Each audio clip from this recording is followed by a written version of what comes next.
Los grises. Los grises son un tipo de extraterrestre pequeño, 120 a 150 centímetros, aproximadamente, con el cuerpo enjuto, sin vello ni cabello, con la piel gris, la cabeza muy grande, los ojos negros y enormes, los pabellones auriculares y la nariz a modo de meros orificios, la boca pequeña y casi sin labios, y la mente muy poderosa, tanto por sus facultades racionales superiores a las humanas, como por dones psíquicos tales como la telepatía. Ningún tipo de extraterrestre es tan conocido en la cultura popular como los grises, por lo cual su imagen, catapultada a la fama por el cine y los miles de casos de abducción en que se los menciona, ha pasado a ser la imagen por excelencia de los extraterrestres. Pero los grises también tienen su lado oscuro, ya que, tanto una multitud de testimonios como algunos ufólogos y otro tipo de figuras respetadas en el tema extraterrestre, han planteado que los grises no están aquí con fines loables, sino que han venido para experimentar genética y o socialmente con nosotros, pudiendo quizá haber extendido su influencia de una manera más siniestra e intensa en el pasado, a través de tantas civilizaciones que, en esculturas, grabados y otras obras, han retratado seres inquietantemente semejantes a los grises, seres que, en opinión de los más paranoicos, pudieron ser realmente los grises, haciéndose a veces pasar por dioses. Cuando empezó a hablarse de los grises, fue en el siglo XX cuando comenzó a tomar cuerpo la leyenda de los hombrecillos grises. La comunidad de ufólogos afirma que desde aquel entonces, sobre todo después de la Segunda Guerra Mundial, en gran parte a raíz del incidente Roswell y vinculado a la influencia del cine y los medios de comunicación, ha habido un número creciente de encuentros con extraterrestres con esta morfología. En lo que respecta a los grises, se cree que el primer contacto conocido fue en el incidente Roswell, ocurrido en 1947 dentro de Nuevo México.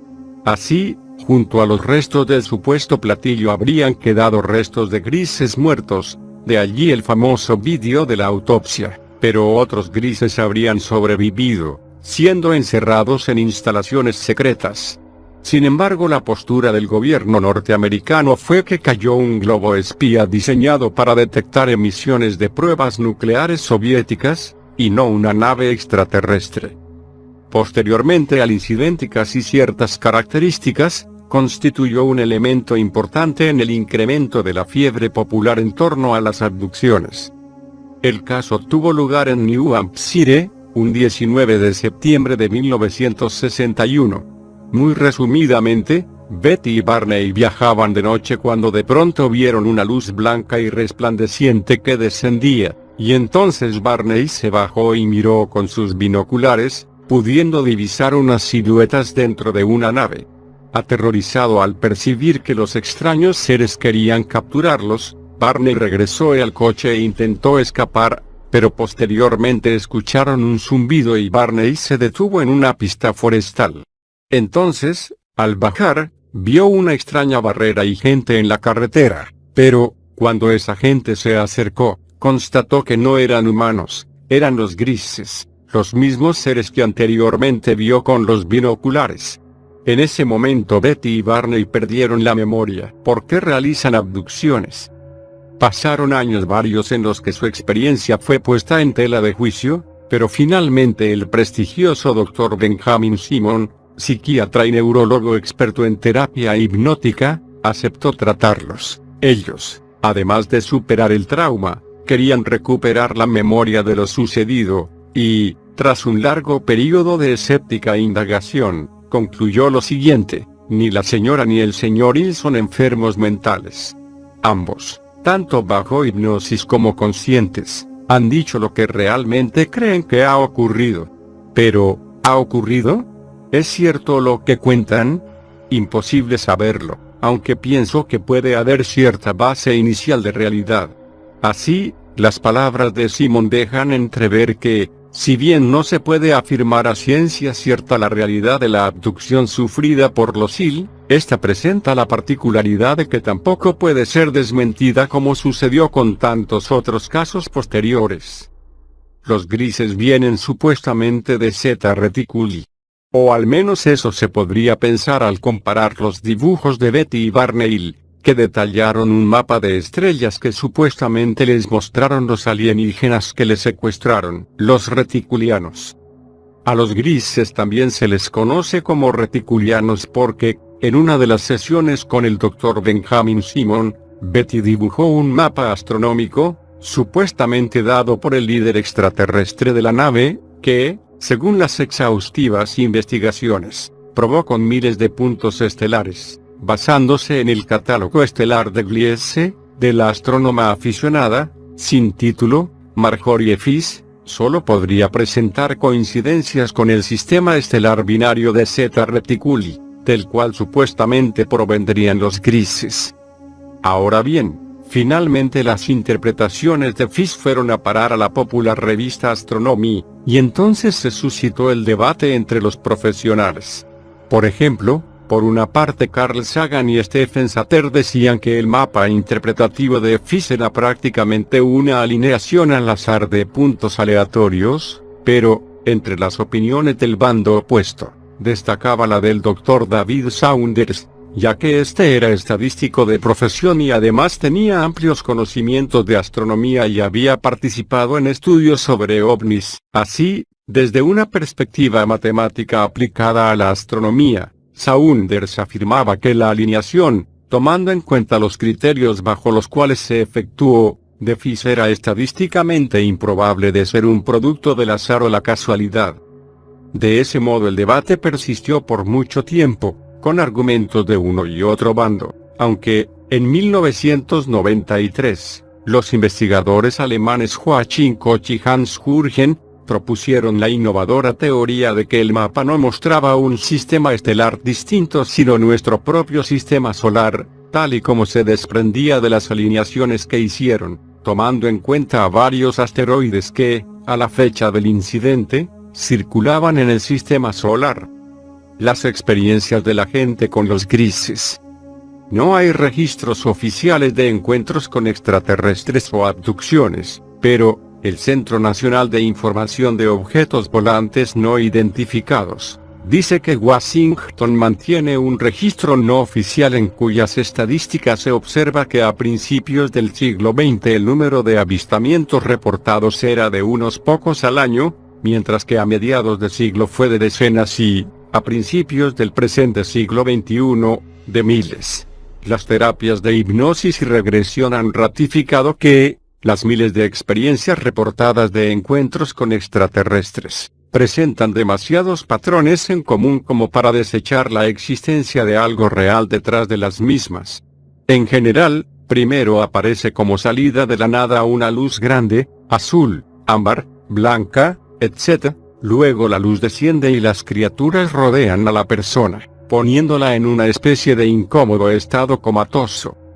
Según algunos testimonios, los grises experimentan con los humanos abducidos. A veces los testigos describen comunicación telepática y algunos han dicho ser llevados al espacio en las naves.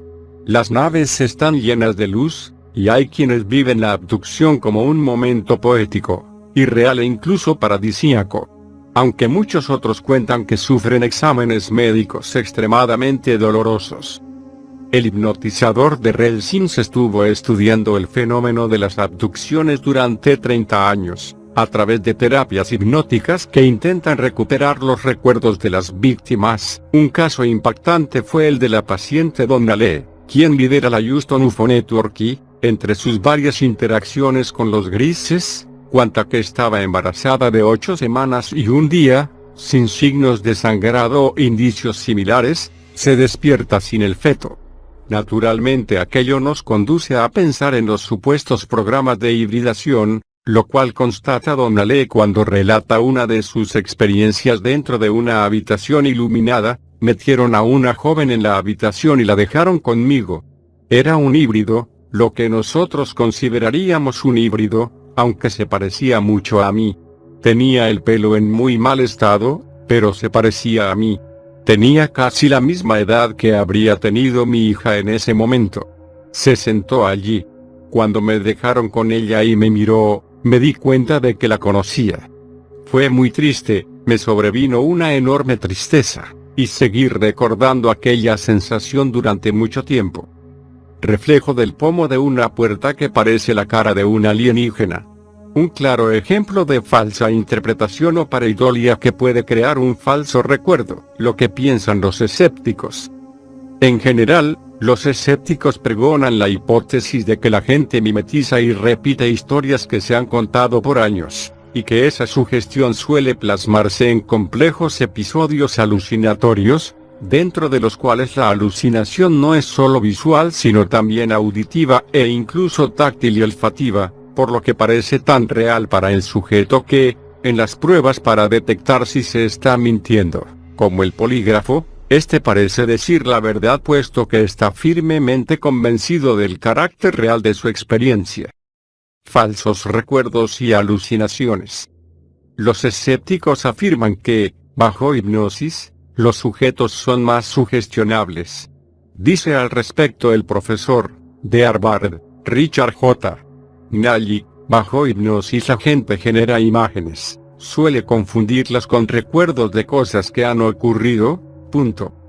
Cuando recuperan esos recuerdos con las sesiones de regresión hipnótica, tienden a considerarlos ciertos. En esta línea, un equipo de psicólogos de Harvard realizó en el 2003 un experimento en el cual, a través de diversos sistemas de control, electrodos, aparatos para medir el ritmo cardíaco, los niveles de sudoración, etc., se monitoreaba a sujetos que decían haber sido abducidos, comparándose después los síntomas que estos presentaban cuando en estado de hipnosis se les hacía oír grabaciones sobre sus experiencias, con los síntomas que siempre se ha observado en los sujetos que, en estado de hipnosis, recuperaban recuerdos traumáticos, de abuso sexual, de violencia física, etc., que efectivamente sucedieron. Al ver los resultados del experimento, los psicólogos concluyeron que, quienes decían ser víctimas de abducción, en general no mentían y además presentaban una elevada tendencia a un rasgo de personalidad conocido como ensimismamiento, el cual comporta una gran capacidad para generar imágenes vívidas y, por ello, hace que el sujeto, al leer una novela o ver una película, pueda vivirla en su imaginación con más intensidad y realismo que quien carece de aquel rasgo. A causa de lo anterior, en última instancia los investigadores concluyeron que las abducciones eran alucinaciones hipnopómpicas que, en virtud de una elevada capacidad de ensimismamiento, se producían dentro de episodios de parálisis del sueño. Expresión psicocultural de la inteligencia. El neurólogo Steven Novella piensa que los grises son una expresión de los rasgos que la sociedad asocia a la inteligencia elevada, siendo eso lo que explicaría por qué su imagen es la imagen del extraterrestre por excelencia. El aspecto de los grises manifiesta las características que otorgamos a la inteligencia elevada: frialdad y desapasionamiento. Están simbolizados en el gris de la piel y en la boca casi sin labios. Mayor capacidad para ver. Intelectualmente, la ocurre así lo siguiente: cuando un bebé nace, no cuenta con las herramientas visuales y neurológicas como para reconocer rostros individualmente, no tiene el abanico de señales de reconocimiento facial que después adquiere, ve todo borroso, no distingue sino en tonos de gris, y lo que más le llama la atención en un rostro son los ojos, no pudiendo reconocer el cabello y las orejas sino posteriormente. Según algunas teorías le damos el aspecto a los alienígenas de lo que culturalmente entendemos como un ser de gran inteligencia y poco empatía o sensibilidad. Cabeza grande, cuerpo pequeño y ojos enormes y carentes de sentimientos. Ahora bien, ¿qué es lo primero que suele ver el bebé? En general, el rostro de su madre.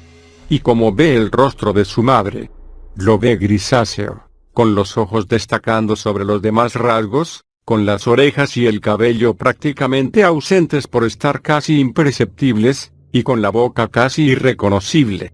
En suma, el bebé ve a la madre con un rostro semejante al de un gris. Lógicamente también verá igual a cualquiera que le mire de cerca, pues en lugar de distinguir varios rostros, distingue un rostro prototípico, y ese rostro prototípico es como el de un gris. Aplicando esto a lo de los grises, lo que ocurre es que, durante la recuperación de los recuerdos de abducción, las personas llenan ese vacío perceptivo, el de los rostros que no recuerdan, con un modelo que, por su simpleza y carácter vinculado a mecanismos innatos de reconocimiento, puede suplir muy bien a los rostros que no se recuerdan. Ese modelo de relleno es el rostro arquetípico, por lo general manifestado por vez primera en la madre.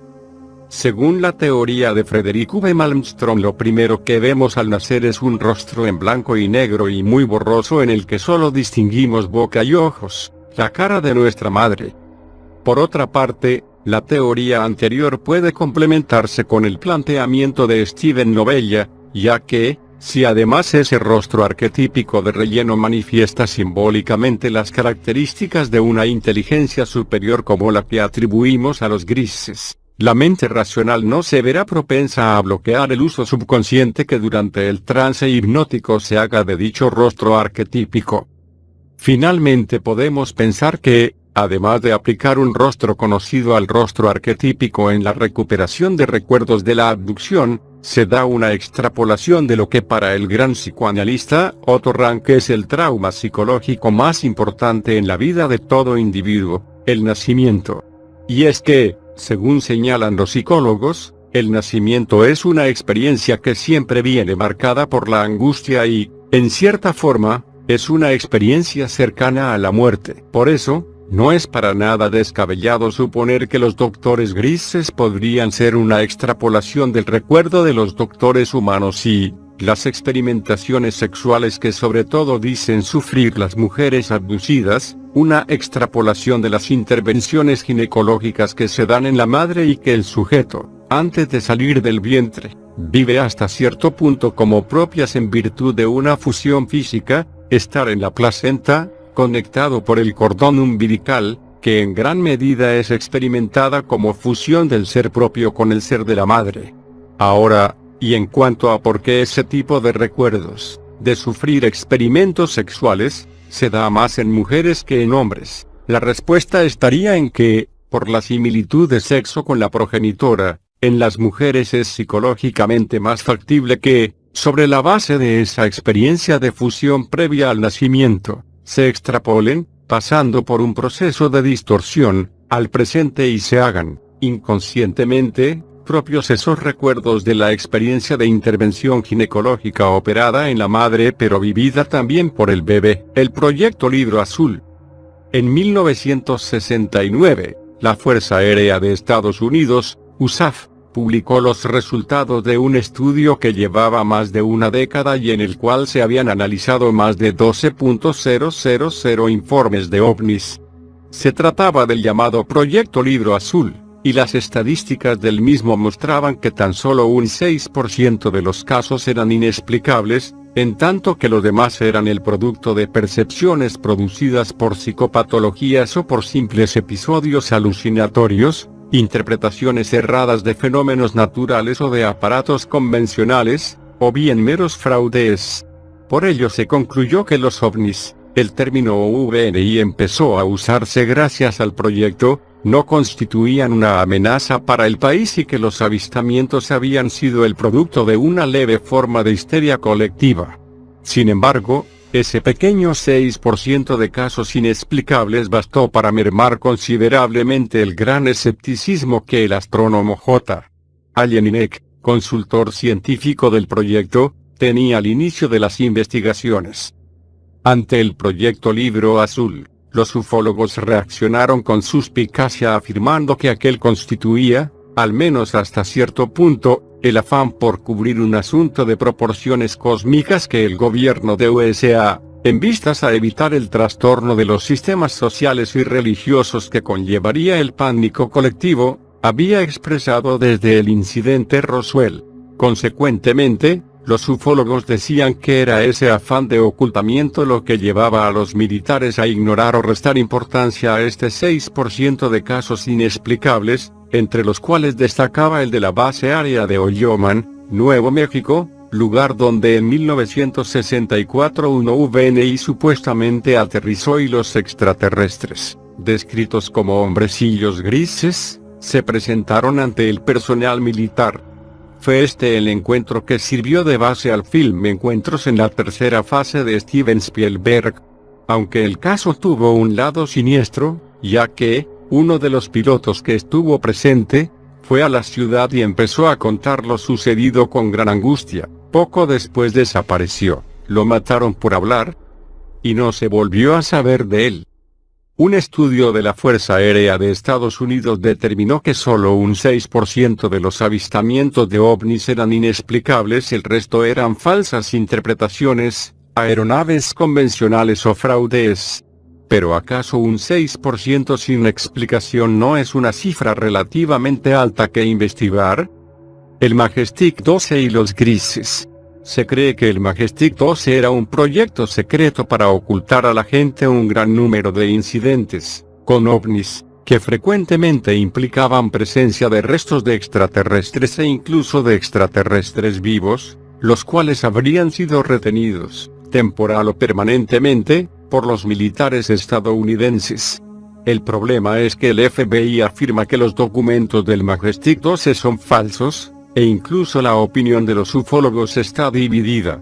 Unos dicen que las incongruencias y defectos de los documentos fueron puestos intencionalmente para desviar, haciéndole pensar a la gente que el fraude sobreabundaba, a la opinión pública del tema, para desacreditar a la ufología, o para mantener en secreto unos hipotéticos documentos secretos. Otros dicen que son un simple fraude y no se decantan por las teorías conspiratorias, y, finalmente, hay quienes creen que son reales.